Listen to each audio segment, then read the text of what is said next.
It's another big day. We got the theater room packed with stuff, which means the main floor is cleared out and we've begun measuring so that we can get these tiles laid across the main room. That's gonna be exactly where the tile sits right here. We're paying attention to make sure the cut runs inside the door here and in the cabinet.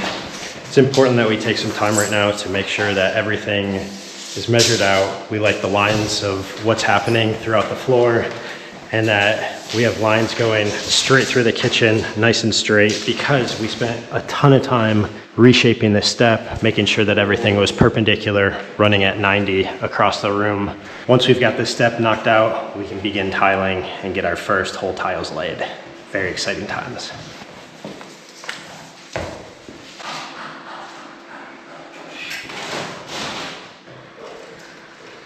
The idea is that we can put full tiles right up against this edge. It'll make everything run a proper line across this room right here. But because it's old watermill lines and the way the plaster's been done, there may be a little bit of bowing to this wall here. So we'll take it as it goes. We'll make a cut in there. Everything's been incrementally marked across the room right now.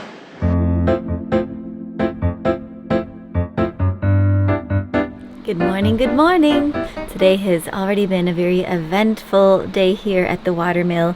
Drew was inside priming the floors, getting everything ready for tiling the lower portion of our watermill to begin. And also on top of that project getting underway, we also have our original crew back, and they have been helping build the pump house that houses all of our water filtration and the well pump stuff. So all of that's going to be protected under its own little house, which they've been building really, really fast. We also had our friends Paul and Kate come visit. We absolutely adore those two. They are the entire reason we came to adopt our 3 beloved kitty cats. And wait till you see what they brought us. Freshly picked asparagus. I mean, look at the girth of this. We just won the asparagus lottery. One of our very favorite vegetables. And then here, this is vetiver. This is not for eating, but this is for planting along the edges of our land where we're experiencing some erosion. And if you look carefully here, you can see the little nubular of the roots that are coming through. They said that once we see those, then they're ready to be planted. And I think we bought 50 or 100 of these. I'm not quite sure, but there's 2 spots in particular where we want to plant our vetiver, and it's supposed to be incredible for helping to protect land from erosion. So one section's going to be up near our grand terrace and the other one back by our back container. I'm not sure if we're going to get to that in this episode. Let's see how the tiling goes. But look, there's someone who wants to say hi. Say hi, everyone. And Tom, hi. Hi, buddy. You so happy? You happy in the sun? Yeah. It's a good day. It's nice and warm. So in the process of getting the tiles done, we have to take out the chimney, which is kind of an exciting thing because that means summer's here. On the other hand, it was so nice to have in this space. So Ferg and I are loosening up everything, taking it out. We're gonna wrap it up in foam and save it for when it's ready come the fall.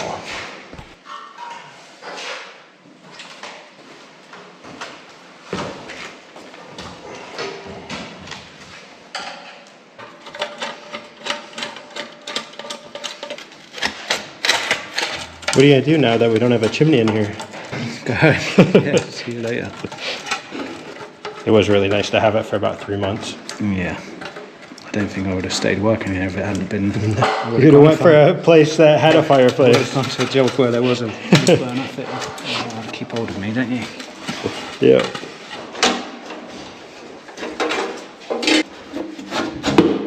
Not too bad.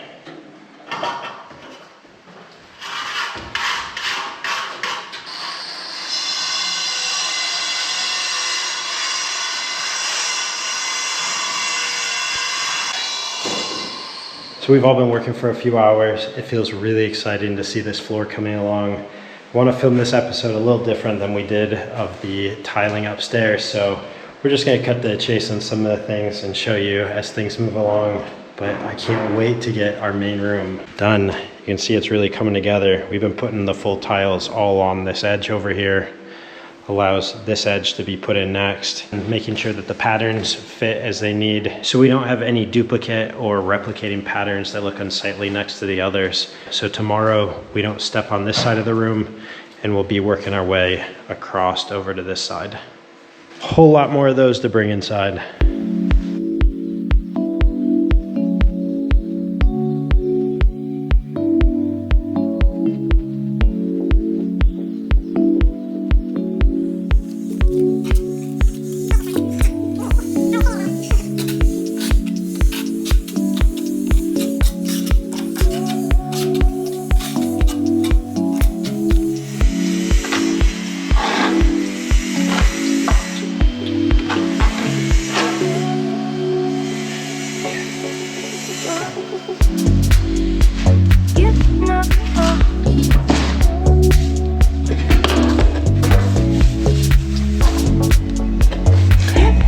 Bingo! These ones are quite nice, a little different than the screw kind we used before with the plastic that broke off, because these are reusable.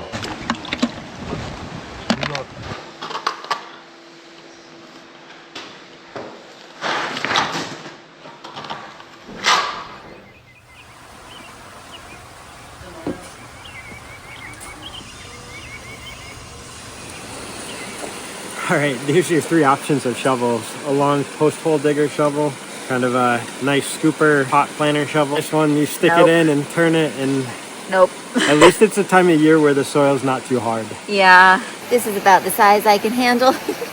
It's time to get that vetiver in the ground because rain is on the forecast, and it's already been out of the ground for like 2 days since our friends brought it over. So time to start digging and planting and stopping that erosion. Good luck. So I'm going to be planting the vetiver about 1 foot apart along this line here on the grand terrace, because whenever it rains a lot, this just moves a bit more. So we haven't had Nelson come to scoop it out. It just helps keep it all in place. So I'll just be planting 25 here and then 25. I'll show you that after. As you can see here, the ground was actually pretty hard.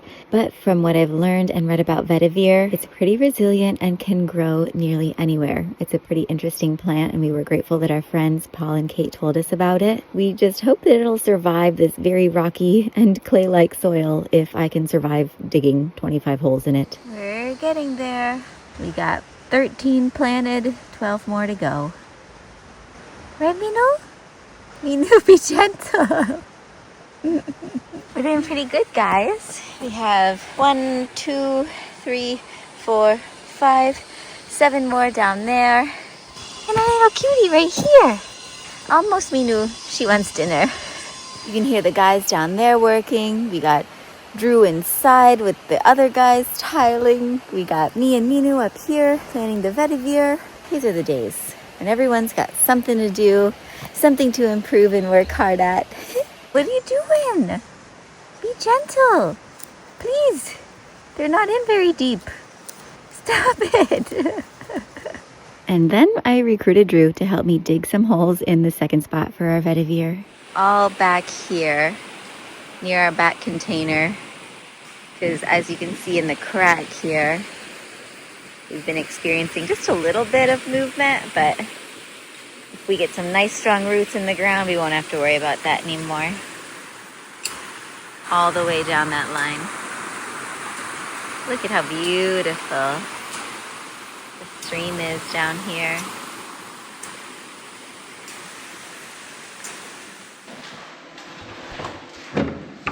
I'll let her in with our screwdriver.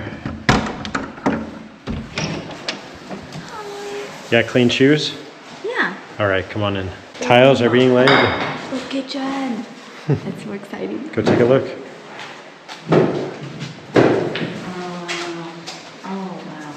I know you're gonna miss kicking off the pieces when we're done, but they're not kickers. they're not kickers this time.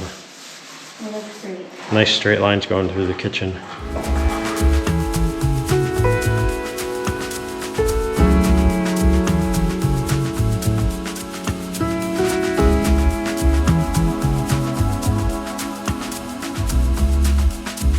Things are coming along with our tiling project as we get through the kitchen, all the way into like the dining area, the table area, and around the island.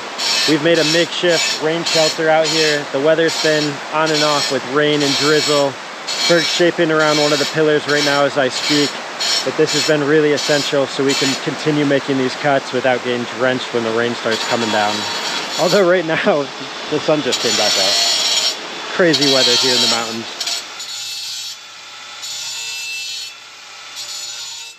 Let's see it.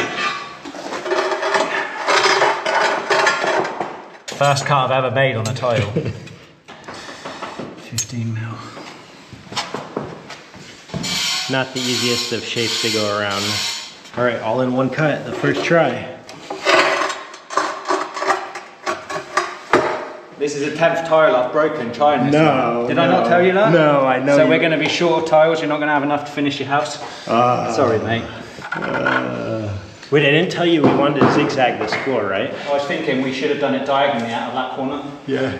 That's what we should have done. But unfortunately, it's too late now. But I was hoping the angle would line up perfect with the rectangle of the island. Okay, so one of the best things about editing all of Drew's footage is that half the time when he walks into the camper and finds me editing away, I am cracking up. And from what I've read in the comments, you guys like their sense of humor too. So not only are our guys working hard, but they're having fun at the same time, which is the very best part. So satisfying to see those lines. It's already prepared.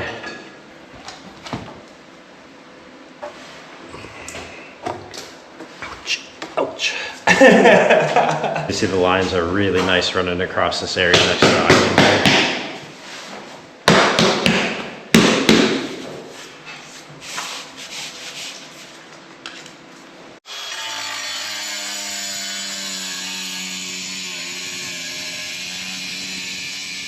And if we thought that scribing around our columns and rock walls was tough as far as tile cutting is concerned, how about cutting a perfectly round, perfectly sized circle for the electrical plugs in our floor, right in the middle of a tile?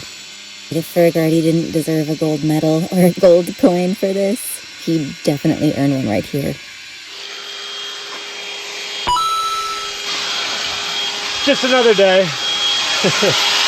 Wow, incredible. All right, let's see if Ferg got it right on the first shot. Oh. I think it's gonna work. Oh, I gotta get my fingers out of there.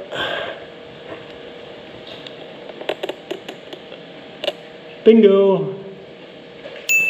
Well done, Ferg. So as our guys made their way across the room and around our pillars, they eventually made their way all the way to the giant step that spanned across the bottom floor. This basically separates the upper area with the millstone from the dining table and kitchen zone, and with all of the extra European oak that we had left over from the previous owners, thanks to Ferg and his carpentry skills, as well as his tiling skills. Drew and I were really set on having the warmth and the roundness of having bull-nosed wooden step edges everywhere in the mill. As Ferg likes to joke with us, nothing is normal or easy in our house. And so I guess we were just staying in theme. Beauty over ease, I guess. It's what makes it such an adventure, right? You gotta appreciate it somehow. And we will definitely appreciate our beautiful bull-nosed edge stairs. Especially this one that spans across so much of the room. It's got this split in it. Oh man. Do you think it'll split anymore, or it's done splitting? Because it should be so dry. It shouldn't split anymore. That'll hug the wall. Yeah, so that'll be that way. You don't really see it, and we'll stick some glue in there. Yeah, that's fine. And some filler if we need it. Just call it character. Okay. Yeah. When it comes to embracing energy independence, with the Bluetti Apex 300 versatile power station, we can enjoy a plug-and-play setup that ensures we are never left in the dark without power, whether we're at home, working on our land, or off on some grand adventure. What's awesome about the Apex 300 is so many things, but especially that its super scalable modular design lets you build the system that suits your needs. So we had already mounted our bikes onto our bike rack on the truck, and we realized, shoot, we really need to power our bikes before we go play. Top them off. Yeah, luckily we could just bring the Apex 300 out, get it charged up. Even though it's actually pretty cloudy right now, we can still use the power of the sun. In fact, it holds 3,840 watts. And we're pumping almost 200 watts into our electric bike right now. And it could run at this rate for nearly 12 hours. It's so great that you can run multiple tools all at once. Mario's standing right here. We got a UK adapter for Ferg's tools, charging up all of our batteries right here. With up to 4,000 watts of solar input, the Apex 300 helps you cut down on your energy bills fast. It actually pays for itself in just 2 years, and after that, the savings are all yours. Not only do we love having Bluetti to help us power up our adventure gear, but Bluetti is the powerhouse in our off-grid workshop container. So truly, whether you're looking for a backup power system for your entire home in the case of an emergency or a power outage, or you're gearing up for an adventure, Bluetti has something for everyone. It can even power PAP machines or CPAP breathing machines. Super crucial, so helpful. These things are super reliable, silent when running, and not so hard to take anywhere with you. Easy to charge back up. So if you can't already tell, we love Bluetti. Check out our link below and get a Bluetti in your life. Thank you to Bluetti for sponsoring this episode and for giving us power in so many ways. With so much time and energy going towards completing the inside of the mill, we really hadn't spent much time besides planting the vetiver on our land. So luckily, we had Mario to the rescue to help us trim back some of the weeds and to prepare for a very special delivery. 4 mature orange trees that our friend was getting rid of. So, with plenty of terraces to spare, we decided to adopt them and give them a fair chance on land not so far from where they came from. Good morning, everyone. Behind me here, we have Drew strimming away as we prepare to plant the 4 orange trees that he picked up last night. Hopefully that strimmer isn't too loud. I'm attempting to hopefully use a mic and have it not be so bad. But our friend's friend was getting rid of a few of his orange trees. I forget the exact reason why, but we were like, oh my goodness, well, we have some empty terraces that we can plant them on. Unfortunately, we haven't been able to dedicate much of our time or energy to the garden yet this season, but we have hopes and plans to be able to do so. But as soon as Drew is done strimming on this terrace, we're gonna get our new orange tree babies in the ground. Now we'll have apple trees, plum trees, our almond tree is blossoming. We have kumquats we've been eating from, and soon enough we'll have oranges. Very exciting. I haven't had my farmer uniform on in a while. I like you in overalls. Thank you, Dan. Thank you, Yoop. These are some beautiful orange trees. They already have some little blossom buds happening here, which apparently we can make a delicious tea with, but we're gonna get them in the ground. Drew has cleared out the space here. Do a tree. Right now, Drew is demonstrating the 4 different spots that are about 3 meters apart where our orange trees are gonna go. And tree number 4. And look who's coming. Our furry little supervisor to make sure that we put all of our orange trees in just the right place. Mino, you're not gonna like this part. Stay over there, okay? Bring out the auger! That's the drill. Stand back, friends. Shield the eyes. Because these roots extend out so wide, these trees are, I think about 10 years old or so, but Drew is having to auger out about 5 multiple holes over there to make sure that their roots fit. You see this here? A tragedy. The whole tree trunk has split, but I'm gonna go down to our garden and see if I can gather some comfrey to then wrap around the trunk of the tree, which comfrey apparently helps trees heal like incredibly well. So let's see if that works. I'd say that's good. That's a nice big hole. Yeah, we have super rich dirt here too. So nice and dark. It's a totally different story than the upper terraces. The upper terraces are so compacted, so rocky and clay-like, but this is proper gardening and digging soil. The Garden of Eden. Yeah, return to Eden, baby. We would have actually put the trees on the same terrace 2 level as everything else, but we were out of room down there. So next best place, right here, close above the river. Teamwork. And we learned from our apple trees about digging bigger holes for the tree roots and stuff. So we also learned that with you guys. Some of them were probably planted a little too close together down there. Oh my gosh, whoa. It's gonna go in the hole too. Yeah, it needs a whole nother ring around. Yeah, auger. just like a light, not a deep ring. Yeah. And so Drew continued augering out the holes for our 4 orange trees while I dug the soil out of the space where their roots would soon be growing.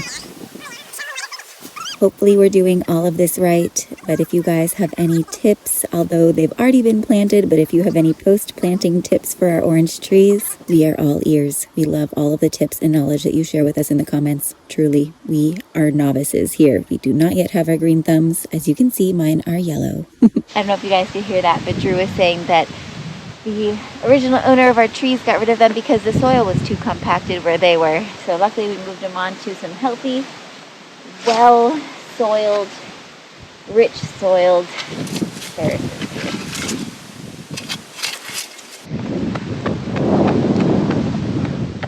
Tucking her in. Yeah, making a little moat around the base of each tree so that the water soaks in nicely around the roots. Ideally, we'd be able to like cover this all with hay, but... Straw. Straw? Right, hay's the one with seeds, straw's the one that doesn't.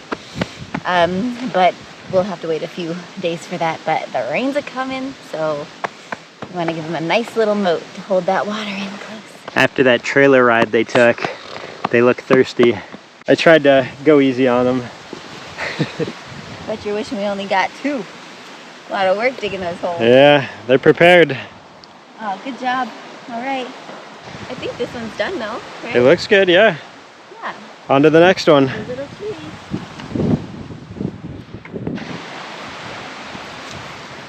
Today was actually the best day to strim and do this because like we actually don't need straw. We got our own. We can just cover the soil right up right now. And what's even better is we don't have to worry about watering these because it's supposed to rain for like the next 5 days. I know, I was thinking we had to go get water from the stream or get a hose, but not today. Not today, friends. What do you think, Minu? What do you think? She loves when we're in the garden. She's an outdoor adventure cat. She Absolutely. is. Yeah. Okay, I gotta go gather more dead grass. Yeah, you did a really nice job on this one, and I know you're still working on this one, but Yeah. this is the prime example of what we're going for, the model tree. Although it's supposed to stay away from the base of the tree trunk a little bit more, but it'll be okay. The reason being is to prevent any mold, right? Yeah, learned that from you guys. This method is called chop and dropping. It's not like the ideal chop and drop stuff, but keep it covered up so all those microbes stay alive. You can see right here by the height past Minu how tall all this was before we trimmed it earlier. It's like a little kiddie playground. Right, Minu? Right. Wait, hold on, let me put more. Yeah. So you know that comfrey we picked? We are going to do our best to mend this very split orange tree together. Drew's got the zip ties. We get to play tree medic today. Yeah, tree doctor. Tree nurse. Ooh, this is interesting. Stitching our tree back together. I hope so. Like, pull that tight. Yeah. We'll leave it on for a little while, then one day we'll cut it off. Yeah. Like taking the stitches out. Exactly. Oh, little tree. We hope you make it. We did put you at the end, though. Just saying. But we have hope. Stitch number 2. Yeah, we'll do 3 total. Okay. Or 4, I don't know. And one last stitch. Thank you, Sebastian and Michaela, for our comfrey. Hopefully this works. Never tried it. Yeah. I think we did a pretty good job. Excited to see how these grow up here on our land. What a childhood. I'd really like to know how old these trees are. Like, looking at the girth, I feel like they're like... You said 10-ish? 10-ish years old? I mean, nobody told me. So, my guess is 10. Yeah, I don't know. I'd go for a tweenager. A tweenager, yeah. They're somewhere in there.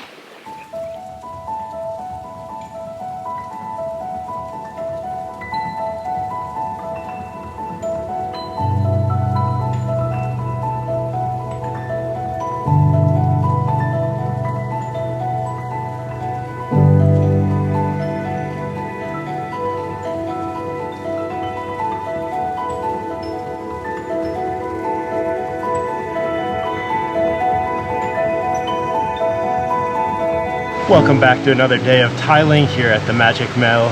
The rain has been pouring overnight. Our rain shelter is working so we can work outside here and get cutting, mix up our glue. Things dried overnight, all the big tiles, all the cuts that we've made as we've been working across the kitchen, the main room. It's looking pretty epic and it's all hands on deck today. A little water, 1 sack of glue. We're doing full mixes, but it's effective and does the best to mix it by putting some water in the bottom, putting half a bag in, and then mixing it up, adding more water, adding more glue, and get a nice creamy consistency.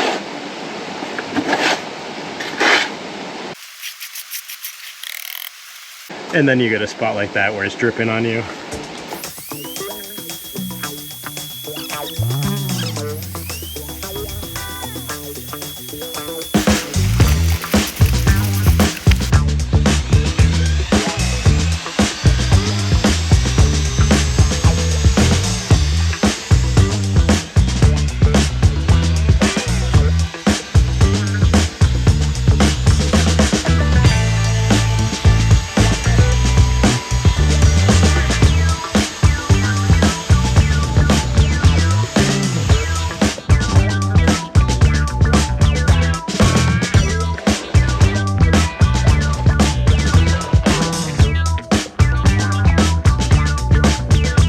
Nice consistency right there.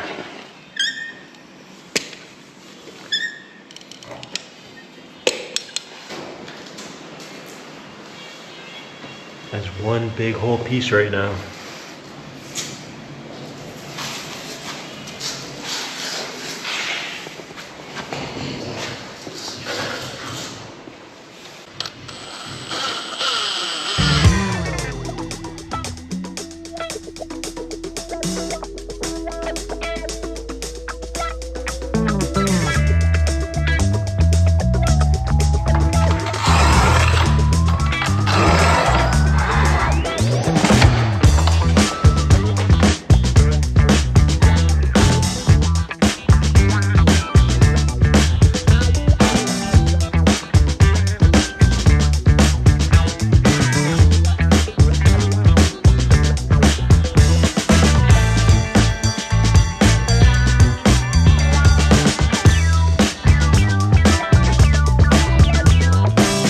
I want to show you guys and take ownership of a bit of a rookie mistake I just did. I measured what the tile needs to be for the cut right here, and this distance is 84, this is 34, and when I went to cut it, I measured it like so. So when I went to set it here, totally off. So I had to go back and cut an entire new tile to fit just right. And let me show you how that fits like that. Nice with the 2mm spacers. Fits like a charm. Sometimes you just gotta make a whole new cut and destroy another tile because it's not the one that's meant to go here and it's gonna get used in some other area across this floor. Things are coming together as we're all three cracking on. Look at the floor, guys. It's getting there. It's getting there. I really love how the trim goes on here. And we're about to start all across this top area up here. You can see we moved things out of the way. The first ones are getting set right here. Oh, and one thing that I can show you guys that I do behind the scenes while the other guys are laying and cutting is I organize the patterns that are so important to getting it right so we don't have tile patterns replicating in back to back. So I've got one set right there. My off cut right here is set to go So that piece will go there, that piece goes there, this goes here, and that gets cut and goes right here. So everything's got just a shift.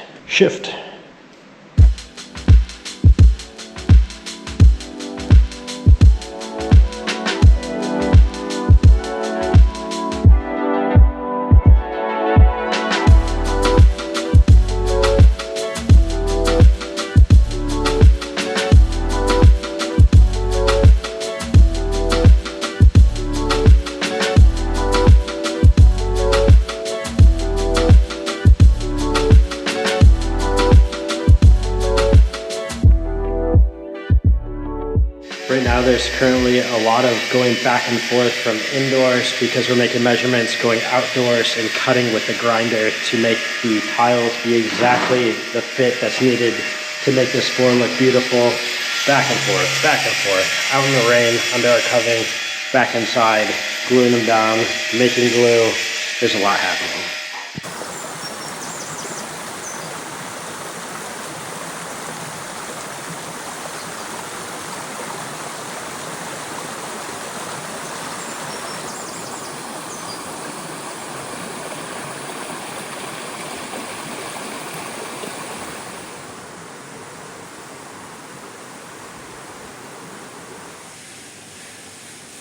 I don't think I've been this messy doing something in a long time. The guys are doing plastering upstairs right now, and I asked them if they could come fix our chimney hole. Oh my gosh, It was looking a little rough while the chimney was installed, but now that we've taken it down, it's the perfect time. Are you priming it? I'm putting the bonding agent on it, so to help the mortar adhere as they do the plaster work to make it look nice and tidy. Got a little on your hands. The next morning. The hole has now been plastered and fixed.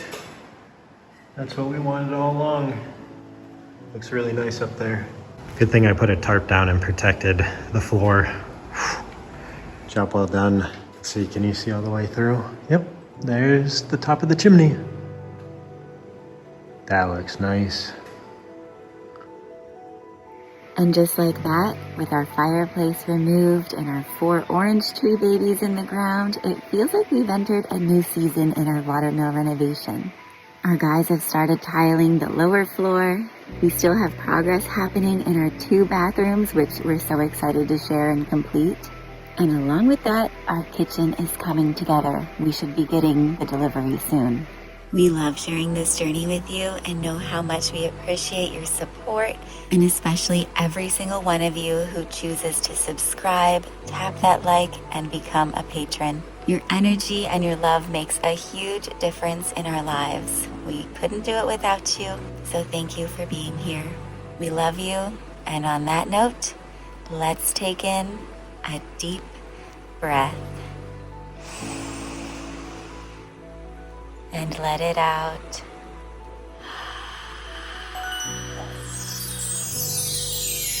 Now it's time for your adventure to continue, and we can't wait to see you back here for the next one.